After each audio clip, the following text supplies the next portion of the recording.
Welcome to this, your daily 180 Bible study. We're in the midst of a study about the providence of God. Next week, we're going to begin a study on miracles, and I want to tie these together very closely. The point that I'm trying to drive home in this series on providence is that God does intervene in the affairs of men. Now, it's not in the realm of miracles. We'll explain that next week as we get into it.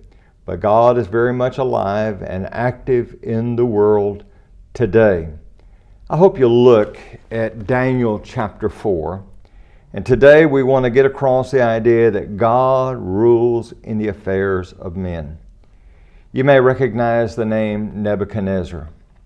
Nebuchadnezzar had a dream, and he called in all his soothsayers, and they couldn't really give him an explanation for the dream, but Daniel could. And Daniel was very disappointed. He didn't want to share with him the interpretation of the dream, but he did. And the essence of it was this: you're going to become like a wild beast. You're going to graze like a wild animal. And your appearance will take on that of a wild animal. And it's going to happen for 7 time periods, whatever that might be. Perhaps it was 7 years. I don't know for sure, but it was a period of 7 times. And Daniel makes this point in Daniel chapter 4, verse number 17.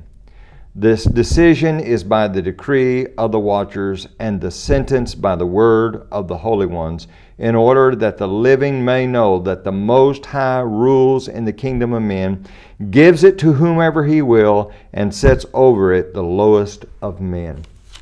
Well, it so happened that about a year later, Nebuchadnezzar is walking around, and he looks out over his palace, and he says in verse number 30, "Is this not great Babylon that I have built for a royal dwelling for my mighty power and for the honor of my majesty?" At that very moment, the kingdom left him, and he began to graze like a wild animal. Well, after the proper time period, his senses returned to him, and listen to what he has to say. He says in verse number 34, "At the end of the time, I, Nebuchadnezzar, lifted my eyes to heaven, and my understanding returned to me, and I blessed the Most High, and praised and honored him who lives forever.